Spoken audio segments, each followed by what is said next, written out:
You're listening to The Q Switch with your host, Spence. Welcome, one and all, to the Q Switch Conversations podcast. I'm your host, Spence, and the mission of this show is to tackle relevant subjects currently impacting ophthalmology, where we attract the innovators, thought leaders, and forward thinkers shaping the field of ophthalmology today and into the future. Today, we're joined by Dr. Carlton Fenzl, board-certified ophthalmologist and vice president of Eye Surgeons Associates, a premier multi-site ophthalmology practice and surgery center serving the Quad Cities area of Iowa and Illinois for more than 40 years. Dr. Fenzl joined the team about a decade ago after he finished his medical training at Drexel University and a cornea fellowship at the famed Rand Eye Center. In that time, and since that time, he's seen firsthand how both the practice and the profession have evolved. Dr. Fenzl, it's great to have you on the Q Switch. Welcome to the show. Thanks, Spence. I appreciate the invite. Hey, so let's start at the beginning of your journey. You've been with Eye Surgeons Associates for about a decade now. Take us back to when you first started.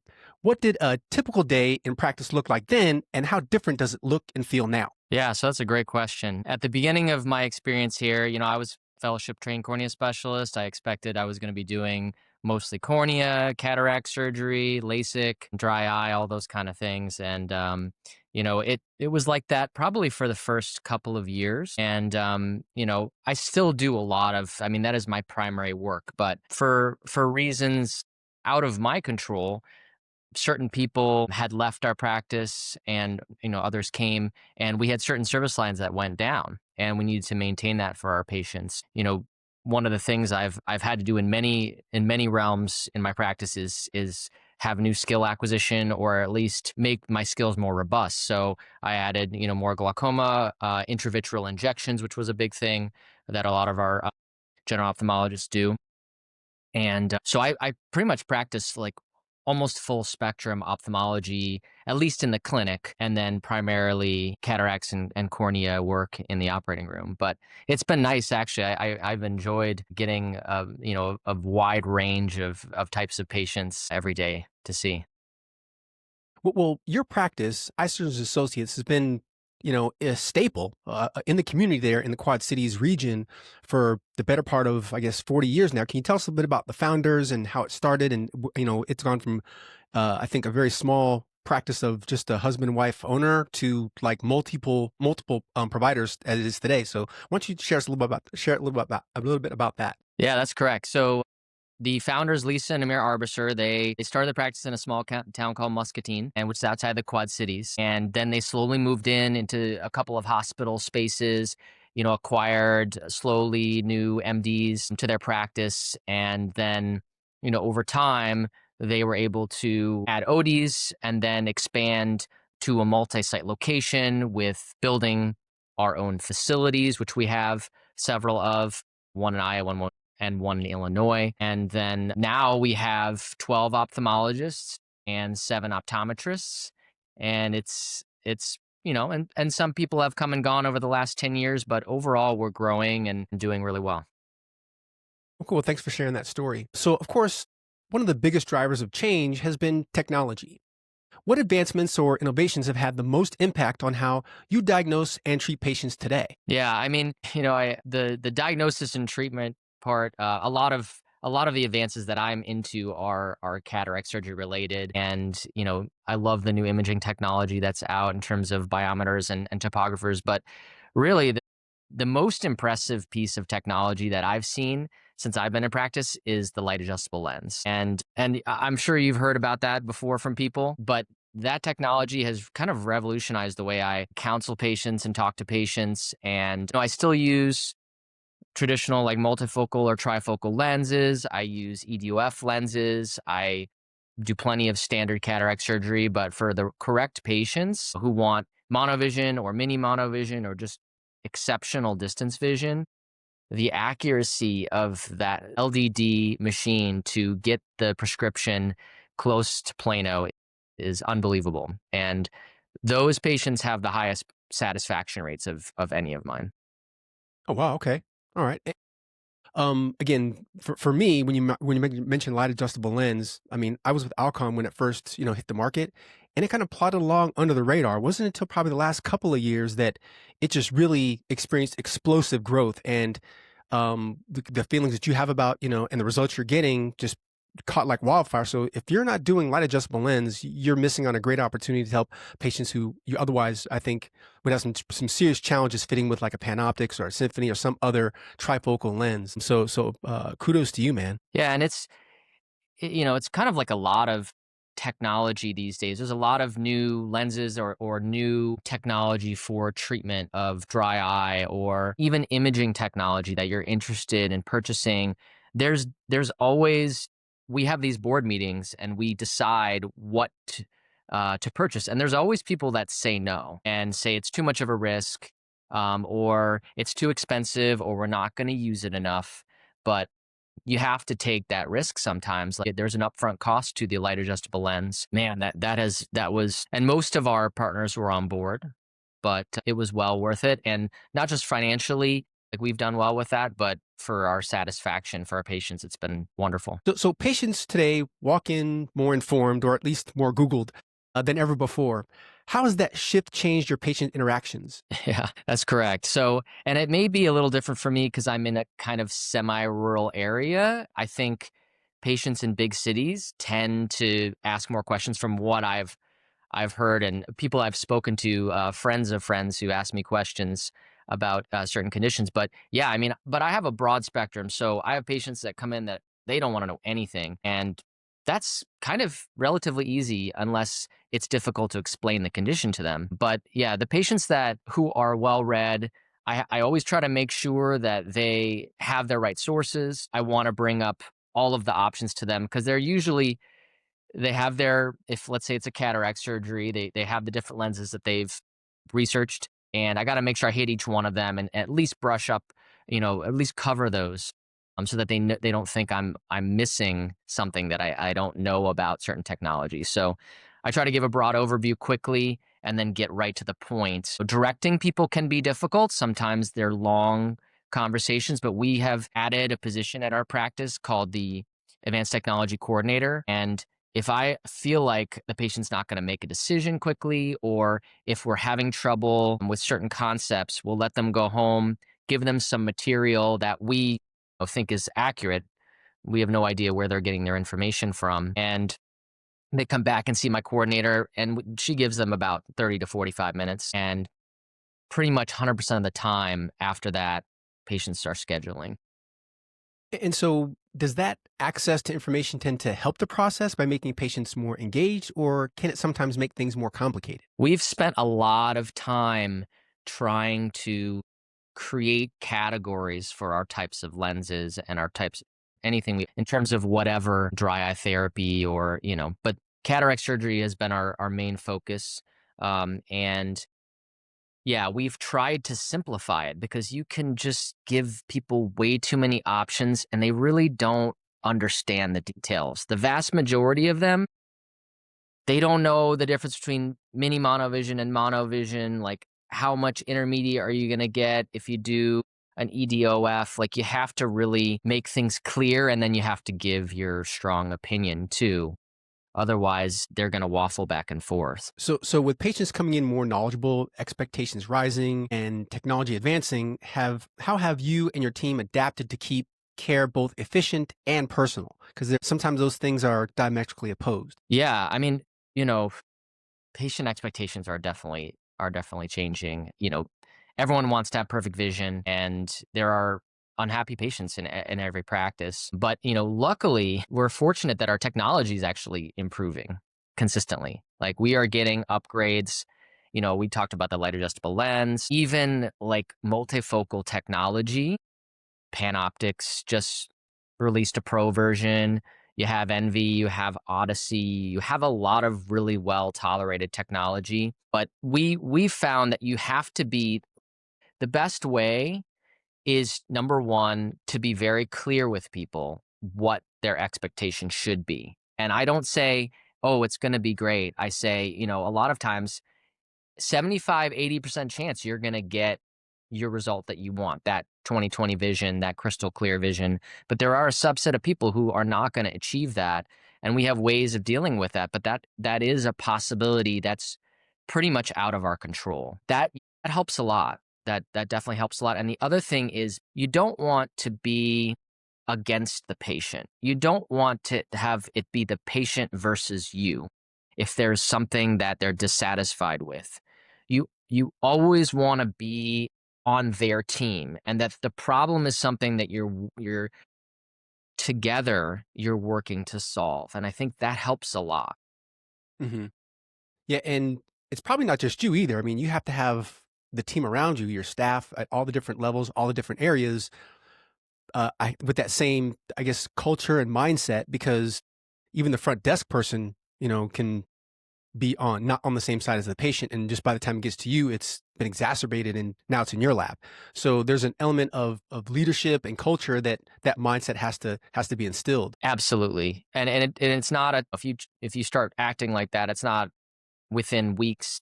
It takes time for these things to trickle down, and you lead by example. If you want people to work hard, you can't be rolling in 15 minutes late. You got to Yeah, show them your work ethic.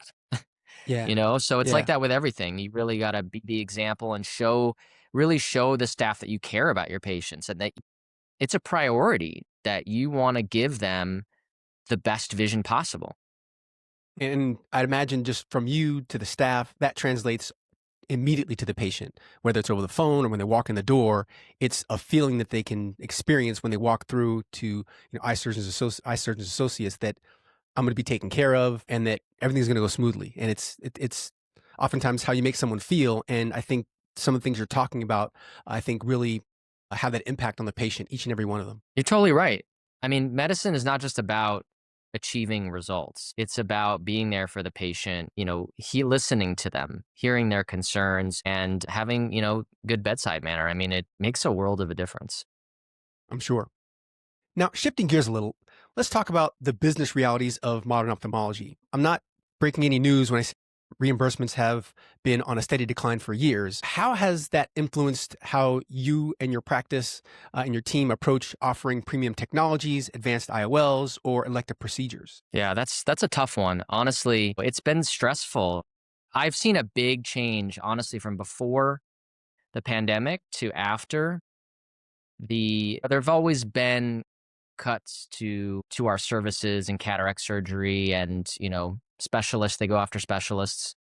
But adding the significant increase in overhead from salaries and costs of goods, it's pretty incredible how expensive that's been. And if you own a coffee shop, what would you do if you went to a coffee shop owner and said, hey, 10 years you can't raise the price of your coffee? They'd be like, I can't stay in business.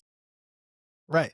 They're going to say, there's no way. I got to do it every year, or at least every other year. We can try to slow down the cuts, but I don't think they'll ever stop. But we have to be advocates for ourselves, for sure, and join our societies and contribute for that. As a practice, um, I think all the cash-based opportunities are kind of a godsend. They're very robust in ophthalmology compared to other specialties. Maybe dermatology is like the holy grail, but I think maybe not. Maybe ophthalmology has more opportunity. I mean, you have the premium IOLs, you have the dry eye space, you have the plastics, if you can market it well, and you have the glasses and contacts, which I know a lot of practice have been scaling their optometrists and doing well because of that. All of these cash-based payments are really helping a lot of ophthalmology practices maintain their revenue generation and continue to give great employees the raises that they deserve. But you gotta know how to implement it. You gotta know how to use it. And some people might say, "Oh, I don't want to sell things," but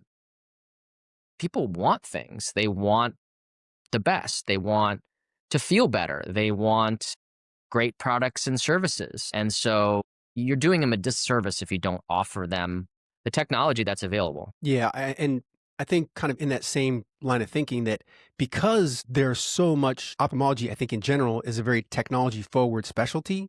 I mean, you just mentioned the lenses. You don't have to have them all on board, but the ones that you feel you can treat the most patients with, really position those in the practice and have a small bevy of options in the, trifocal space, and then some toric lenses, and of course the LAL. And so I think you got to be smart about it and really strategic. But I think that with the options that are available, you can probably customize based on the size and scope of your practice, whether you're just a solo practitioner or like you, 12 providers, like 9 locations or whatever it is. Yours is going to look different. But I think with the options that are available, you can customize based on some of those things so that you can still participate in some of those cash pay and patient elective surgeries and procedures. Definitely, yeah. I mean, we have a big practice, so we try to be good at a lot of things. But a lot of practices, you you don't want to pick too many different options to delve into. You want to pick specific ones that you can be excellent at, and you have the opportunity already coming through your practice where you can utilize those services and start there, get really good at one thing, and then branch out from there. Yeah, so kind of along the same lines, when you're considering new technology, LAL, was it the Voyager from the contactless, SLT thing from Alcon, whether it's that Oh, yeah. or some diagnostic device, how do you evaluate whether it's the right fit investment wise for both you and the practice and the patient? Yeah, that's a great question because yeah, we were talking about some of those things like the DSLT and That's it. yeah, it's you know, and I've listened to some people talk about how amazing some of these technologies are, and you really have to, number one, make sure that you have the patient population for these to begin with. Um, and people might say, "Oh, nobody wants to buy services out of pocket." That's just not true. I mean, we live in a low cost of living, lower income area, and it's not like a big city. Like we're not converting 50, 60, 70% of our patients to premium IOLs, but it's definitely a significant portion. So, other technology like DSLT is tough because they have a click fee. So you're devaluing your service right away.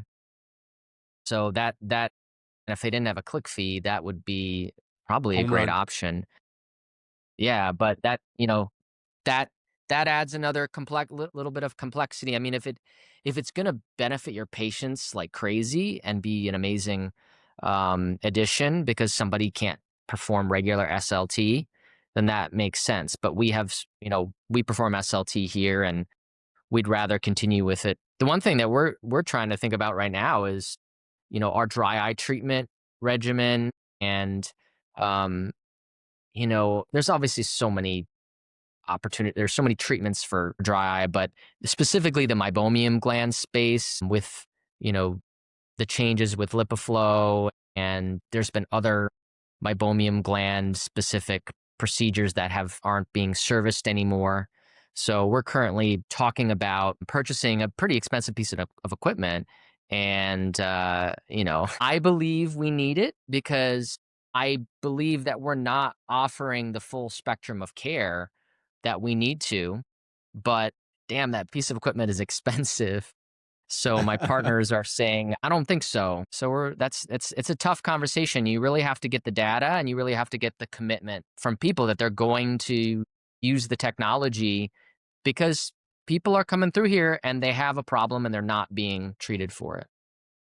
Well, I can sense kind of the how you're torn because, of course, you're not just making those decisions as a surgeon. You also serve as the vice president at Eye Surgeons Associates, and that dual role brings a very unique perspective. How do you strike the right balance between your clinical instincts as a physician and the grounded business decisions you have to make as an executive? Yeah, it's interesting because you have one end of the spectrum when you're young and you don't own a practice and you want to get paid well, but you're not really thinking about, specifically billing and unless you were taught that. Some people were fortunate and had a great mentor that taught them like the tips and tricks of billing and how to, you know, if you underbill, you're doing yourself a disservice. So you want to bill at the level that, should be billed. Uh, but then you have the other end of the spectrum, then you have private equity. And, I'm not going to say anything specific, but private equity's whole model is trying to maximize profits. They practice and encourage people to practice in a way that maximizes profits. And I think for us, it's somewhere in the middle. So if it's happening in my practice, I know it's happening in other practices, maybe not all of them, but there are specific things from a bottom line that patients are already coming through. You're already doing the right, you're already getting everything you need and you're not following through and you're losing out on revenue. And whether it's billing, whether it's selling a product that the patient's going to get anyway, it depends on if it's with you or someone else, whether it's, are you using an injectable medicine and you're losing money on it? Have you been following your payments? Are you using enough of it? Maybe you're only using a few injections per month and oh my gosh, you're actually losing money with every single one of your injections. I mean, that stuff, you have to be really on top of it. And so it's those slam dunk things that we really focus on. And we never want to encourage selling products that patients don't need. I mean, some people do that and that's not right, but you want to give them the opportunity. One of the biggest things is glasses. And when I first got here, I was like, man, patients, maybe this person doesn't have that much money and they should go somewhere else that's cheaper. But their glasses were made poorly because the person there is not an experienced, optician. And if you stay at our place, you have like hundreds of years of experience spread across all of our opticians.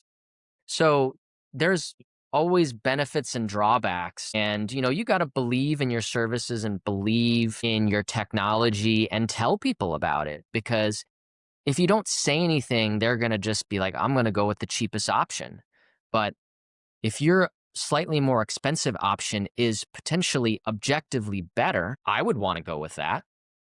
If Why I was wouldn't you want to deciding share that with a between the patient? two It's things. almost, yeah, it's the kind of thing that, what if a patient did go with something, kind of the garden variety, the low cost option, go through with the monofocal and the standard cataract surgery. After the fact, they learn about the panopticon. Like, I wanted that, doc. So it's almost like you almost have to.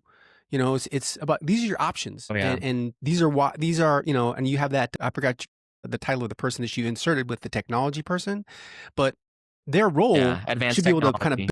yeah, to build value in their options so the patient can make an informed decision versus, you know what, I'm gonna send them on their way. They can Google it and they'll let us know what they want. I think it's imperative that you Yeah. and your team really showcase and present all the different options, building value, and then allow that patient to make an informed decision about and participate in their own eye care and in their own outcome. Yeah, I mean, doctors are notoriously bad for managing finances. I think we're getting a lot better. I think there's been a big movement for that. But, you go Hmm. to a random financial manager and they sell you whole life insurance. And maybe that's great for a couple of percent of people, but in general, that's not a great deal for people. And so you made a decision because you didn't understand. The same thing is with patients that come in to see us. Like some people don't know anything. And you have to direct them. And that's a tough skill, and if you can do that well, I mean, it's great for everybody. So another huge shift we're seeing is how physicians connect with their patients outside the exam room through social media and online platforms. What inspired you to start building your own digital presence? So that's funny. I actually was just before I came on this podcast, I was just doing some filming at my other office. So drove over here and set my computer up to talk to you. But I got off social media 100% for 5 years. No Facebook, no Instagram. I guess I was on YouTube. You can, but the main ones. And then I sat there and I was looking at everyone around me, and I'm like, there's a lot of attention is being grabbed, especially when TikTok came out, by these social media platforms. And I came to realize that while I was fortunate in that my practice focused on building our brand as a practice, and each doctor individually is a part of that practice brand. So I have a lot of patient ratings already. I have some YouTube videos that were very, scripted and are solid. But I think that personal brand building it's not the future, it's now, and it will only accelerate I believe that, you know, advertisement for your practice and to specific patients will only become more and more directed. And so people want to know who you are. People want to know what you do. They want you to tell them about certain conditions and they want to know how you provide value to them. And that is best done by the person themselves. But it's difficult. Like I have had a lot of resistance about me creating my own personal brand because it would maybe overshadow the general consensus that everyone needs equal, showtime. But if you don't, somebody else will, and you might be fine for a few years. Maybe you're full and you're doing great, but people start creeping in and grabbing some of your patients that you would normally have gotten. And yeah, I think people really do need to consider that. So when building your personal brand identity and what the outward facing to the patient, finding your voice tends to, I mean, especially if you're not haven't been or have limited exposure and experience with social media, that can be in and of itself a challenge because you don't want to be like the next guy up the street or you don't want to sound like someone else. I mean, how's that experience been for you trying to find your voice and how you project your personality and who you are to your patients through online media and social channels? Oh man, it's been I was so bad in the beginning. I'm still bad. Like I feel like I'm just starting to get okay. Okay. And that's fair.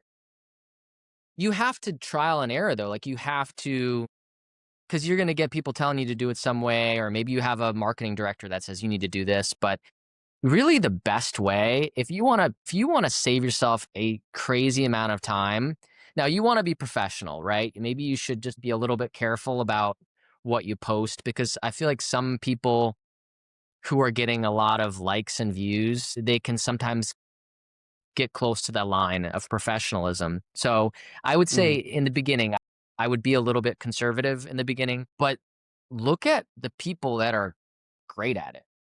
I mean, that's how we do everything else, right? You find somebody that you're like, wow, I want to be like them. What are they doing? And that's how I've like changed my format into just I was doing mostly patient testimonials in the beginning and people valued them, but they weren't getting a lot of traction. And now that I've done a little bit of comedy stuff, trying to showcase my staff and like how they feel about the practice. Yeah, and I think it's by no means like you would probably not have seen any of my videos if you're watching this, but I'm getting at least a local traction on Facebook especially. I would also recommend, posting on multiple platforms because you may have more access to more people on one versus the other. And so I think having them both, it's not really redundant content. You should post on many platforms. So on the flip side, we just touched on some of the challenges, but on the flip side, what's been the most like rewarding part of putting yourself out there online?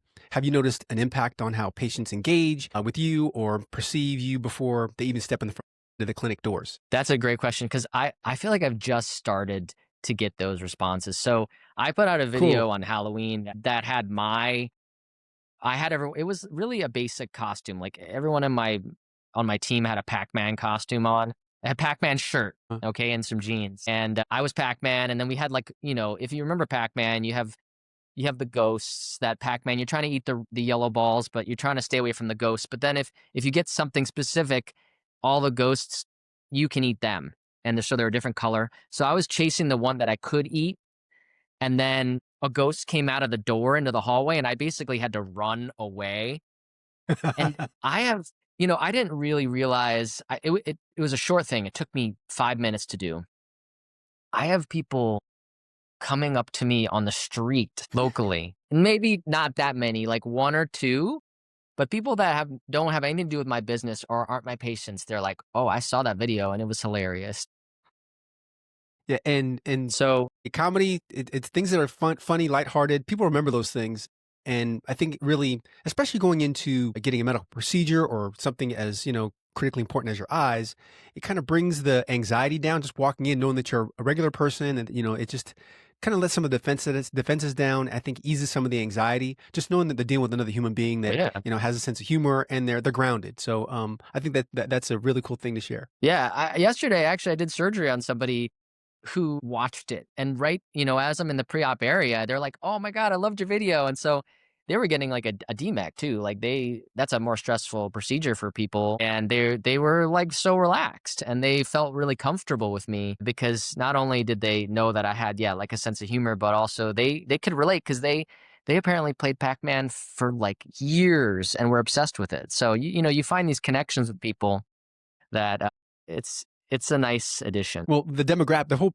Pac-Man demographic, I mean, those folks are 40s, 50s, 60s on up. So those folks right now are getting cataract surgery. So they get it in those, I mean, you were aligned with the kind of their childhood, their youth. So great move there. So you've seen a tremendous lot of change over the last decade in practice operation, technology, and patient expectations. If you could go back and give day one Dr. Fenzl one piece of advice navigating this profession, clinical, business, or personal, what would it be? Yeah, that's a great question. And I was just thinking about this because inevitably I'm thinking about different topics for social media and what to post. And when you start doing it, you'll kind of like be thinking about it all the time. But the most important thing that has changed my life, and people have commented on me compared to when I first started, was attitude. So I've always been hardworking and, I've gone through different like periods where things have been more stressful or less stressful, or I've have more confidence or less confidence. But people, you are inevitably are a leader as a doctor, no matter whether you're an employee, you lead your team, and people like react and work differently if you're in an optimal mood. And if you're early, don't be late. Get there early, get there before them, be ready, be prepared, be positive, smile at people, encourage them, thank them, and ask them about their lives. But I mean, there are times too when you just want to focus and care for the patient. But, having that positive attitude, it radiates out from you. People know if you're in a bad mood, they might not say anything, but people know. And then they're in a bad mood. Unless they're an exceptional person, or some people get to know you. They're like, "Oh, doctor's in a bad mood today, just whatever." I mean, we just don't poke the bear. But if you can avoid that, if you can, because your reality is the same no matter what, right? Like your reality, your day is the same. You can either choose to be in a bad mood for some random reason. You could pick anything, or you can just eliminate everything and take practice. I mean, you're not going to get good at this right away. I'm still not great at it, but it takes practice. And if you get in, you sit down, you focus, and you say, like, we're going to be positive and we're going to take care of patients today. It's going to be great. It makes a huge difference. And it's even more obvious in the operating room than it is in the clinic, because there's another level of stress in the operating room. Absolutely. Your day is better. Everyone's day is better. I think that is a key component. Well, that is fantastic advice that I think we can all take on and learn from and apply to our own lives. And such a perfect note to end the show on.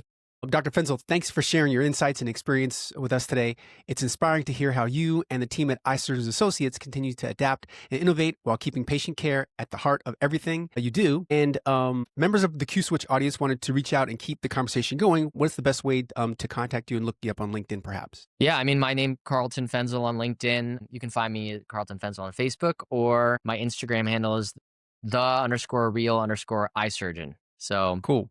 I'd be happy. Like, I check my DMs and I check things. So if you have questions or want to talk about topics, send me a message. Cool. Slide into his DMs, people. As always, we'd like to thank Riverside FM and Passionate Media for making this show happen, and Meridian Medical for making it all possible. So the Q-Switch Conversations podcast is my way of giving back to an eye care industry and community that shaped my career, my perspective, and my passion for what we do. This platform is for you. The clinicians, innovators, and change makers redefining what's possible in our field. So if you have a fresh perspective, a unique experience, or know someone who's doing great things in eye care, I'd love to have you on the show. You can hit me up on LinkedIn or drop me a note at d.spence@meridian.ch. That's a wrap for this episode of the Q Switch Conversations podcast. Until next time, I'm Spence, and I'm out.